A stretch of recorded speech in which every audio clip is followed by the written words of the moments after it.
Welcome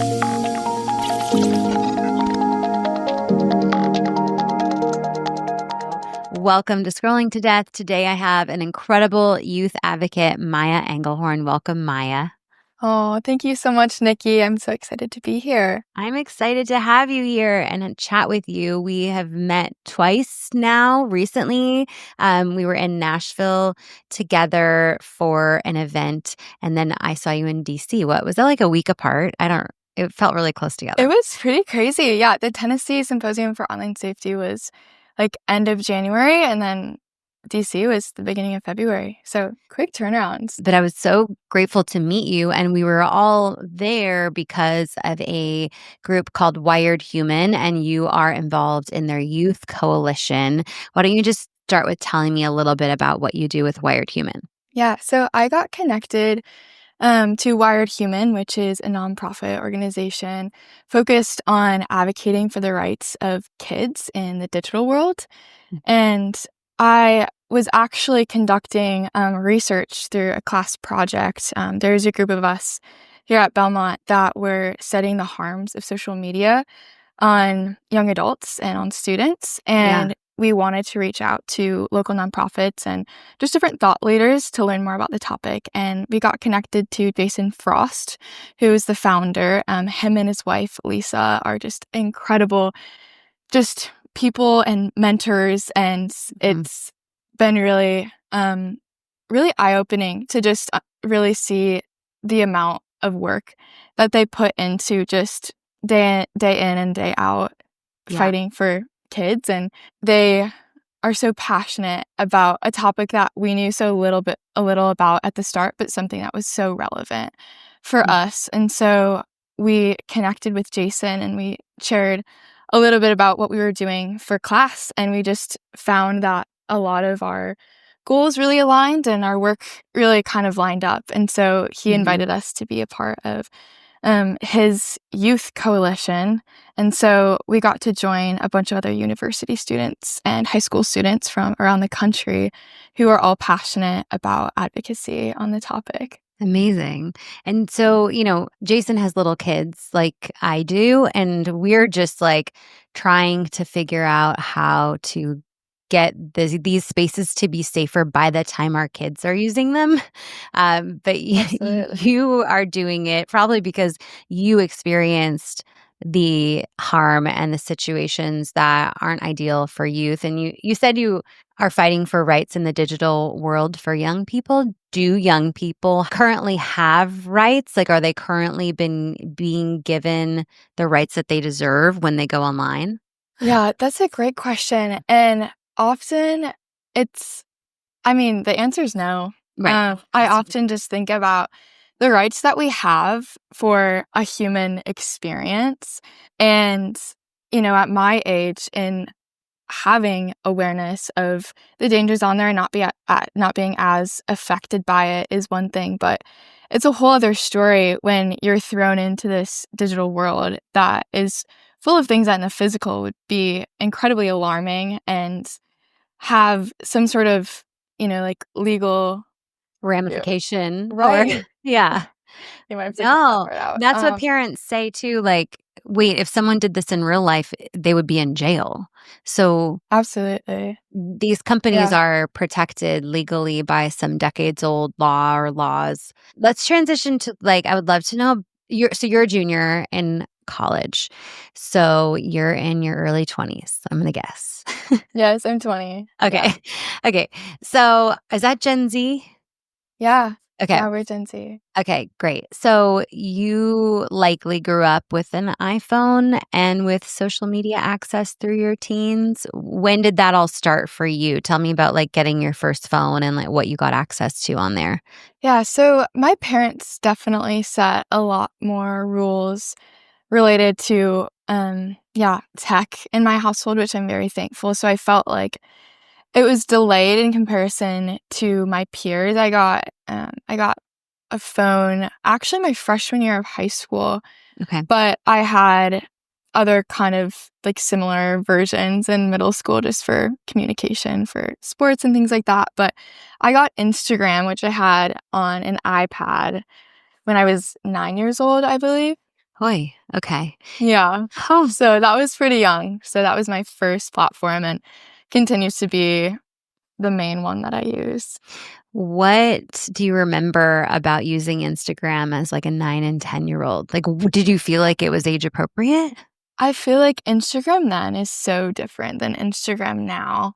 I was really into, like, photography at the time, and so there was so many appeals at the time. It felt like a really, like, fun, mature place to be, and Mhm, in a way, like, there was this sense that I was really able to connect with people that, I'd meet at camp or while traveling, and I was able to follow along with different, like, creators and mhm. public figures that I was really inspired by, and I Yeah. really appreciated that, and I that was my initial intention in getting it, and my parents didn't see a problem with it by any means, but I feel like the big switch for me personally, although even then there was still DMs that were extremely inappropriate, and I think that is especially common for women, and you still had access to violent and pornographic material, honestly,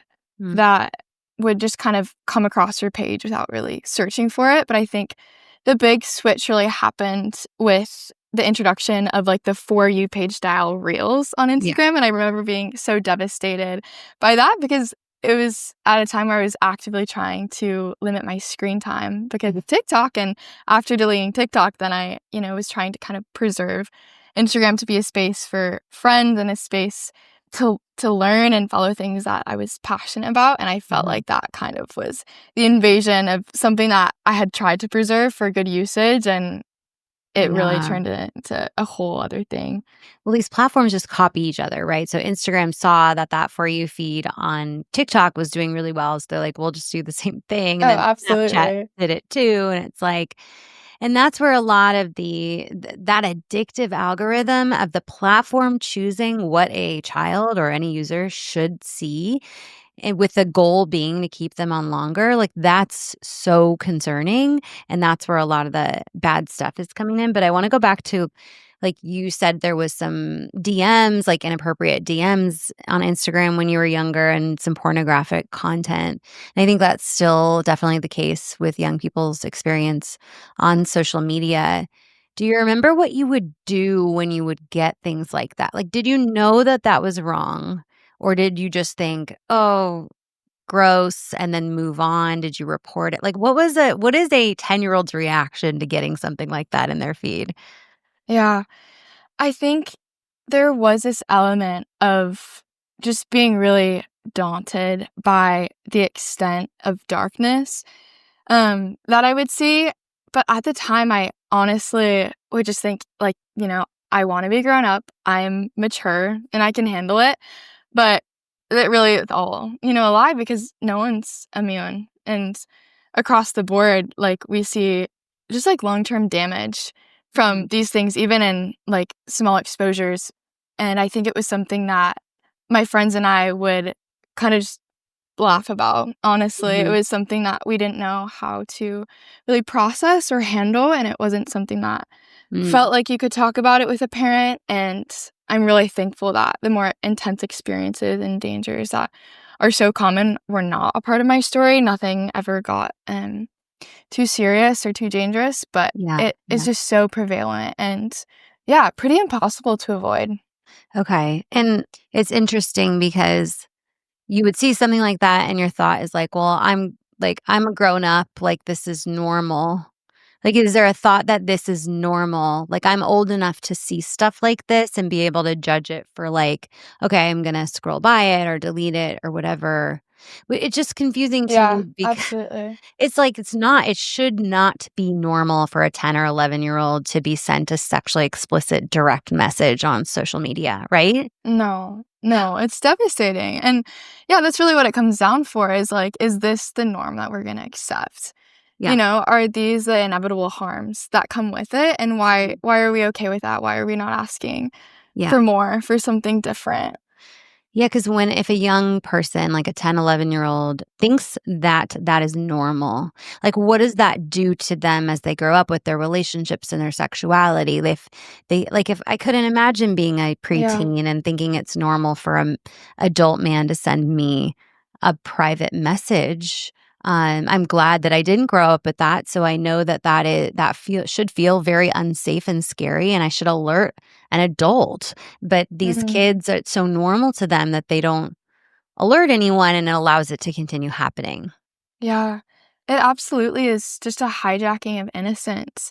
And we know all the things that come along with it, like struggling with self-image and long-term pornography addictions and Mhm, just things that are really harmful to keep in the dark. We had just a lot of stories shared through our survey in regards to just grooming and mm, these conversations in chat rooms that would continue or they would start with a DM or a comment and mhm, kids don't know how to engage and mhm. don't know how to recognize red flags. You want to believe that people have the best of intentions. And so I think it really just, yeah, throws you into a whole worlds of strangers and Yeah, people that don't have your best interests in mhm, mind without really knowing how to go about it and without knowing yeah, that it is an infringement on, like your innocence, your purity, your youth. mhm. You said that you had deleted TikTok to try to have a better relationship with maybe your phone and everything and all the platforms. What led to your decision to do that, and did you keep away from it since then? Yeah, in recent years, I've just been really adamant about like pursuing a mindful life and making sure that my time and attention is focused on things that have value, Mhm. that it's a reflection of what matters to me. Yeah. And so it's really been a wrestle because a lot of the spaces do offer so much and there is still that appeal. And so I am not on TikTok, but like we were just discussing, Instagram kinda has that same, like, addictive algorithm setup, and that's something Yeah. that I wouldn't say I've figured out a balance to, and Okay. so Yeah. I'll go weeks or months without social media altogether, Mhm. and I'll download it the next day and, like, go right back into those same, like, bad habits, so Me it's too. definitely interesting and Yeah. being so aware of all the harms and so conscious that it's not a life that I wanna live, and I don't want to Mhm. continue to consume content in those ways, but it's pretty jarring to know just how easy it is to slip into those same habits. Yeah, it feels like a lack of control, right? Like, Yeah. I don't have control over that choice. But it sounds like, for you, there is some more value in your Instagram use versus TikTok use. Yeah, for me, it has always felt like, the pros are more significant and Mhm. the social aspects that it provides and staying in the loop, Mm, mhm. is kind of why I stay on it, and Yeah. yeah, it's so interesting and still something that I'm navigating, I would say. Yeah, I get that because I have some friends that are really active on Instagram, a couple that have businesses where they're on there and they have a bit of a following and they do update things from their personal life too. And I feel like I'm not in the loop. Like I don't know, like one of my close friends lost her home in the Palisades fires here. And if I hadn't had been looking at her Instagram, like, and she's a very good friend, like I would have had no idea for days. And so it's an interesting thing that the social media updates have almost replaced just like the one-on-one connection and updates you would used to make directly with your friends. Do Oh, you feel any of that? absolutely. Yeah, yeah, that's what we'll resort to share Mm, things about our life. Yeah, it is a really bizarre picture, but it really all comes down to, like, yeah, social media has completely taken over how we engage with each other in the mhm, world, and yeah, it's hard to really know if there is a problem mhm, with that because I think there should be some freedom to choose mhm, without having to sacrifice connection and friendship, and there's just a yeah, lot of conscious decisions that we have to make in our communities and with our closest friends to kind of rebel against that so that we can increase meaningful connection outside of Mhm. these platforms. But I definitely resonate with that and would say that really feels like the only way to know about what's going on in each other's lives. Yeah, I hate that. Yeah.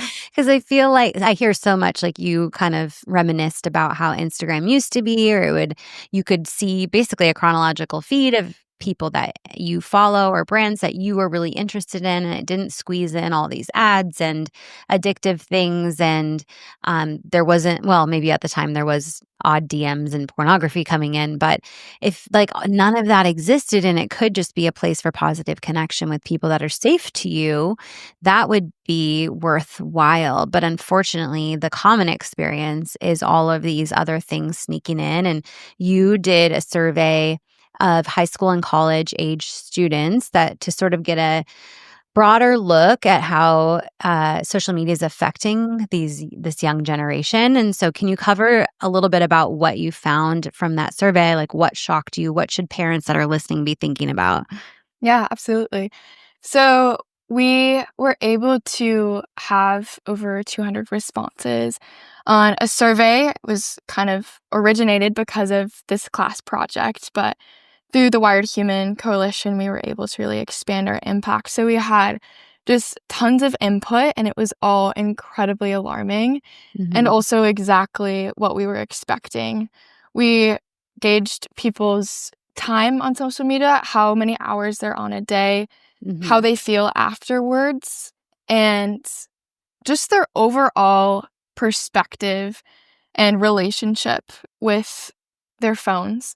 And Hmm. so we were really able to gain a lot of insight that really stopped us in our tracks because while everyone acknowledged that they were, either addicted or that they were experiencing harms to some extent, there was still this disconnect because there is still an unwillingness to step away. It's like Yeah. this inability or yeah, at the end of the day, it's like this acceptance of Hmm. the negative things. And so we were really confused by that. And one piece that really caught my attention from the very beginning was the amount of people that share that after they use social media, there's increased anxiety, but there's also a sense of guilt. And Mm. so that was Yeah. something that really struck me Yeah. was that people would overuse it, they'd be on it for too long and would just feel awful and unproductive and just Yeah. worthless afterwards. It's the same thing with, like, addictive substances like alcohol. Like, people who are addicted to alcohol, they know they shouldn't do it, they can't help Yeah. it, they do it, then they feel guilt and shame afterward, which drives them to keep doing it. So, in that, it makes sense, but it reminds me like, last night, I go through phases where I will watch YouTube Shorts and just, like, do the scroll thing through YouTube Yeah. Shorts. Like, they just got me with these, like, comedy things, and it for me there's nearly nothing that feels like well, I'm an adult, but, like, there's nothing that I wouldn't like pornography or something stuff that I don't wanna interact with, but I always feel yucky after, I would say is probably the good descriptor, and then also guilty, like, ugh, Yeah. and then today I saw a research study that, obviously screen time before bed is not good, but they analyzed what type of screen time is the worst, and it is social media scrolling, like doom scrolling is Really? the worst type of Wow. screen time you could do before bed, and Mm, all of the issues with getting bad sleep and all of that, but, it's harsh, it's a harsh reality when you have kids themselves telling us that they want to stop using, but they can't. mm. Um, is there anything else that stood out to you from the survey? Yeah, I mean, all across, the board, there was just so many stories of experiences that drastically changed, like, world outlook, like, situations like blackmail that led to having suicidal thoughts or exposure to communities that promoted eating disorders or encouraged self-harm in some capacity. I would say that it really became real for us when we realized that it wasn't just a mental health issue, as important as that is. It was really alarming that these have physical effects as well Mm. and can be really harmful in the physical world as well. Yeah. I did a paired survey, like a matching survey. I didn't get to do a presentation like you guys did. I didn't have time, but basically Jason was like, these youth coalition members are doing a survey for youth. Maybe we could have you do one for parents that have kids that have social media access already. And one thing that I asked was, did you see changes in your child after they started using social media? And almost 90% said yes. Oh, wow. And I said, what changes did you see in your child after they started using social media? The most prevalent was signs of dependence or addiction, negative changes in mood, shortened attention span, challenges with their sleep, anxiety and depression. So these like 50% anxiety and depression. All the rest were like 60 and 70%. Decreased interest in extracurricular activities, body image concerns, strained relationships, and then physical issues such as like the eye strain and the neck pain. And I mean, it goes on and on Wow. and on. Let's set it up a little for some advice for parents, because I think knowing all of this, for me as a parent with kids that are 9 and under, I have time to figure out what decisions I'm going to make regarding their access to screens and social media and what conversations I'm going to have with them through that time. So, if you were me, um, what would be your approach? I know it's hard to be like, what age should I give access, whatever, but like, what would be your approach knowing what you know and what you've learned and experienced around screens and social media? Wow. Well, I know that I have so much to learn from you in that regard, and you are really setting the precedent for how to navigate um, all of those topics. But I think it's so important for parents to know that my generation wishes that they didn't get social media so young. Everyone regrets being allowed to access these platforms at such a young age. Everyone wishes that their parents put more restrictions on their phone. Everyone wishes that they got to just enjoy a more carefree childhood. And at the time, you don't know those things. Mhm. And so it could be so hard to set those restrictions, knowing that your child might be the only one, knowing that there might be situations where they're left out.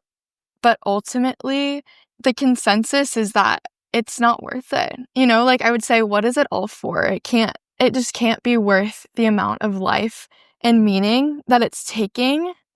And it's just not a fair trade to sacrifice mental and physical well-being. And so, like, of course, for my generation, there's this element of taking responsibility for yourself.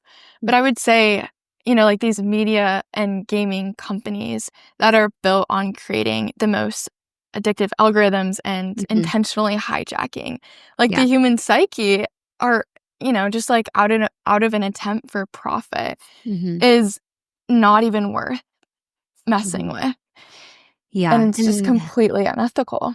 And I mean, it has to start with the parents' decisions, because the younger you give your child access to something that is addictive, that is a smartphone and social media, the higher the risk that they'll become addicted to that, to based technologies later on, and even Yeah. substance based addictive things too. And so it has to start young if you can. But it's never too late to take some steps back. But I really appreciated you talking about them being left out, because that is the number one reason why parents give in, is because that sucks. Like, if you're a teenager Yeah, and you're absolutely. only one not on Snapchat and you're Mhm. being bullied for it basically and not included in anything, what would have gotten through to you? Do you have any tips on like how parents can hold that line? Like, what we can tell our kids that are literally being left out because of these decisions? I often think about the way that I spend my time Mm, is going to have a direct play into the memories that I have and the mm, the moments that I create to look back on. And I would imagine, like, children know this too. When you get on a screen for a significant amount of time, you mhm. look back on the few hours that you had and you don't remember a thing. Yeah. And so that's what has really scared me in my own usage is realizing that I won't have as many, like, beautiful memories with my friends and with my family and in the world if we continue in the patterns of overusage. There is research to show that overusing screens does affect your memory, maybe your short-term memory. Don't quote me, but it has direct effects on your brain. I think, and there's a stat that I shared maybe in Nashville that by the time you're 8 years old, average kid has spent a year on a screen. And so by the time you're a teenager, it's like 2 years of your life on a screen. And imagine those lost memories and moments that you mentioned. Like, that is so powerful. And I think there's a lot of different approaches. That's a great one. I think it depends on your kid and what is going to resonate with them. But yeah, parents, I really want to get us through this time where we are delaying. But I think soon societally we'll all be like a larger percentage of society will be delaying. And so your kid Yeah. won't be the only one in the high school, right? That's not on Snapchat or Instagram or whatever. Let me Yeah. ask you about YouTube though, because I always lump in YouTube with social media when I talk about these platforms and delaying. How do you feel about YouTube compared to the other ones? Yeah, I think it's really interesting because YouTube seems to be an exception, and I know that a lot of parents let their kids Mhm. just have free access on YouTube, but it's shocking, like, the content that you'll run into on YouTube, and I personally am not on it very much, but Mhm. I feel like that is kind of a gateway to a lot of other things Yeah. and kind of the starting point for a lot of kids and what they're allowed to have access to, Mhm. but it's the internet. Like, it's just I as harmful know. as anything else. It's not Yeah. absent of all the other things that you'd want to avoid as a parent. And I think it's got the same algorithm of content that is trying to get you to stay on longer. It's 100%. it's got user generated content that's trying to be regulated by the company, but all these companies are doing a bad job on purpose because they want you to stay on there. There's also I read a stat that of all the platforms, more cyberbullying happens on YouTube than any other platform, which is interesting because there's not Mm. private messages, so it's happening within the comments. Wow. And I also realized, like, a few months ago, I stopped reading YouTube comments on for the podcast because I was like, "These are crazy." People are Really? I wonder if it's because there's more anonymity there than any other platform. Like, nobody really uses their real name or image, or you don't have to give you don't have to give location, I guess. I don't know about location, but it's It's very detached from, like, an yeah. identity-based social media. It's Mhm. yeah, you can kinda be separate from your account in the ways that you engage online. Yeah. Okay. So thank you for kind of aligning that because I think it's important for parents to think about that. I do have an episode about YouTube Kids, which I did a deep dive into, and there's just such a minimal amount of actual educational content there. And Mm. again, it's user generated. And so you're relying on a random person in another country creating a video that looks like Dora the Explorer, but it's actually like some torture den or something. And they're just masking it and getting through the filters. Like, Oh, this is wow. what's happening. Yeah, It's scary. it's awful. Okay, so Maya, you're finishing up your year, which is crazy because it's April, and that was confusing to us when we talked earlier. But you're finishing up your year at university in Nashville, studying global leadership and business administration. I'm so excited for you. So you have one more year after this?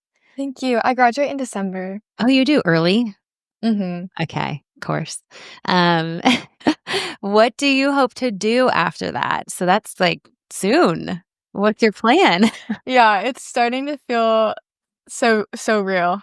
The simple answer is I have no idea what I'm going to be up to, but there are so many things that I'm just so passionate about, and so I'm hoping to find a job doing something that's very purpose-driven, addressing just a cause, whether it's environmental or more of like a social justice issue like online safety. I Mhm. am hoping to, yeah, just commit to something that is far bigger than me because I Yeah. think being able to see the lives that I'm impacting firsthand Mhm. is gonna be the only thing keeping me going, and Yeah. that is, like, really what I long to have in a job and Aw.